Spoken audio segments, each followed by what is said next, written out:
సహజ వనరులు, మానవ వనరులు పుష్కలంగా ఉన్న దేశం మీద అమెరికా కన్ను ఎప్పటికీ ఉంటది. భారతదేశంలో మానవ వనరులు పుష్కలంగా ఉన్నాయి కాబట్టి అమెరికా కన్ను ఆల్వేస్ భారత్‌ని ఏ విధంగా మనం కంట్రోల్‌లో ఉంచుకోవాలి, మన బహుళజాతి కంపెనీలు మన బీర్లు ఎట్లా అమ్ముకోవాలి, ఏమంటారు మనం విద్యుత్ కాంట్రాక్ట్‌లు అక్కడి వాళ్ళకు ఎలా ఆ రాష్ట్రం, ఆ దేశంతో విద్యుత్ కాంట్రాక్ట్ ఎట్లా చేసుకోవాలి, వాళ్ళు మన గుప్పెట్లో ఉండే విధంగా ఏ విధంగా అగ్రిమెంట్లు చేసుకోవాలి అన్న దగ్గర నుంచి మొదలెడితే వాళ్ళ విమానాలకు ఇక్కడ ఎట్లా ప్రయోజనం కలగాలి, వాళ్ళ కార్లకు ఇట్లా ఎట్లా ప్రయోజనం కలగాలి, ఇటువంటివి బాబోయ్ ఒక రేంజ్‌లో అమలు చేస్తుంటారు. అది వాళ్ళ అమెరికా ప్రతి సెకండ్ వాళ్ళ చరిత్రనే అట్లే ఉంటది. ప్రతి ప్రతి దగ్గర ఆ చరిత్ర అంతే. ఇప్ ఇప్పుడు కాదు, చరిత్ర మొత్తం చూడండి. ఇప్పుడు మన పక్కన సౌదీ అరేబియా ఉంటది. సౌదీ అరేబియా ఇప్పటికీ అమెరికా గుప్పెట్లోనే, అమెరికా చెప్పినట్లే ఎందుకు వింటూ ఉంటది? కొన్నిసార్లు సౌదీ అరేబియా చెప్పినట్లల్లా అమెరికా ఎందుకు వింటది?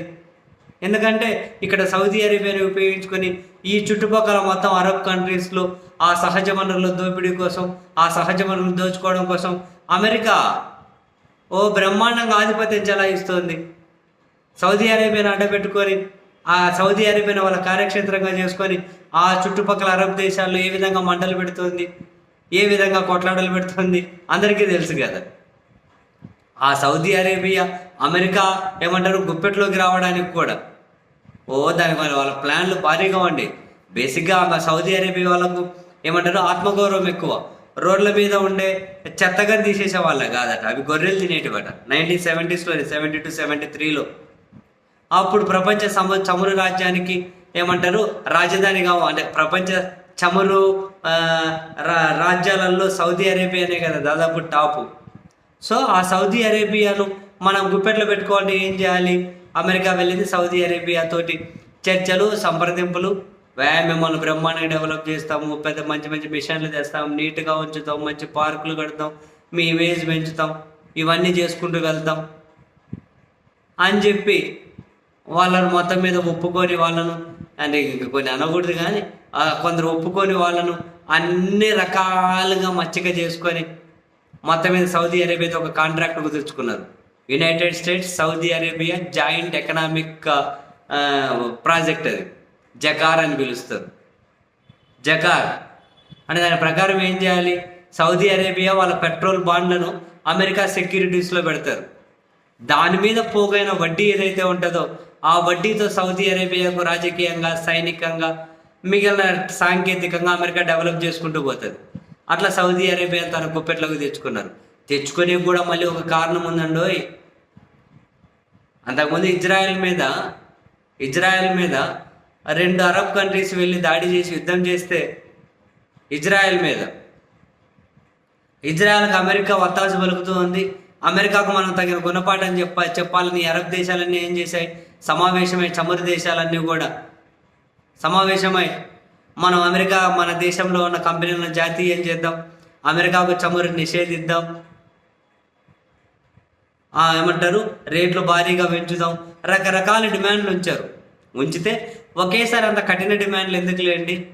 వాళ్ళకు మనము సరఫరా చేసే చమురు ఉత్పత్తి ఏదైతే ఉంటుందో దాన్ని 5% తగ్గించుకుంటూ పోయి వాళ్ళకు బుద్ధి చెబుదాము అని చెప్పి 5% కోత పెట్టుకుంటూ పోయారు వాళ్ళకి ఎక్స్పోర్ట్ చేసేది చమురు.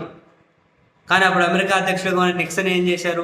ఇవన్నీ కేర్ చేయకుండా ఇజ్రాయెల్కి $220 కోట్ల డబ్బు ఇవ్వాలని చెప్పి నిర్ణయం తీసుకుంటే ఈ చమురు కంట్రీస్ అన్నీ కూడా అమెరికాకు చమురు ఇవ్వకుండా, అంటే ఎక్స్పోర్ట్ చేయకుండా మొత్తం అంతా నిషేధం విధించాయి. అప్పుడు అమెరికాలో ఒక బ్యారెల్ చమురు ధర 8 పెరిగింది. 1 లీటర్ పెట్రోల్ కోసం అమెరికన్స్ రోజంతా నిలబడేవాళ్ళు, రోజంతా. ఇది ఎక్కువ కాలం కొనసాగలేదనుకోండి, మళ్ళీ చమురు దేశాలు నిషేధాన్ని లిఫ్ట్ చేసాయి. అప్పుడు అమెరికా వాళ్ళ నాయకులు, ఆ కంపెనీలు బాబో ఇట్లయితే ఇబ్బంది పడిపోతామని చెప్పి అప్పుడు సౌదీ అరేబియా దారిలోకి తెచ్చుకోవడం కోసం కాంట్రాక్టు, జకార్ ఒప్పందం. అప్పటి నుంచి సౌదీ అరేబియా కొన్ని చేస్తూ చూసి చూడనట్లు ఉండి, అండ్ అప్పుడు సౌదీ అరేబియా, అమెరికా కలిసి ఒసామా బిన్ లాడెన్ రంగంలోకి దించి సోవియట్కి వ్యతిరేకంగా వీళ్ళే ఫండింగ్ ఇచ్చారు. అందరికీ తెలిసిన ఫ్యాక్టే కదా. చాలా ఉగ్రవాద సంస్థలను పెంచి పోషించారు సోవియట్ మీదకి. వాళ్ళు మళ్ళీ యుఎస్ మీదకి మళ్ళితే తర్వాత ఇదంతా మనకు తెలిసిందే. ఆల్ఖైదా అయింది, ఒసామా బిన్ లాడెన్ అయింది. అట్లా ఇప్పటికీ సౌదీని, ఆ అరబ్ కంట్రీస్లో సౌదీని అమెరికా గుప్పెట్లో పెట్టుకొని మిగిలిన దేశాల మీద ఏ విధంగా పెత్తనం చేస్తుంది, సహజ వనరులు ఎట్లా దోచుకుంటుంది, ఆయుధాలు ఎట్లా అమ్ముకుంటుంది, ఎక్కడక్కడల్లా అశాంతి రగిల్చేటట్లు చేస్తున్నారు, అందరికీ తెలిసిన ఫ్యాక్టే. సో ఎప్పుడైనా అమెరికా వాళ్ళ ఆధిపత్యం కోసం, సహజ వనరుల మీద దోపిడీ కోసం, మానవ వనరుల మీద దోపిడీ కోసం ఎప్పుడూ ఒక కన్నేసే ఉంచుతారు.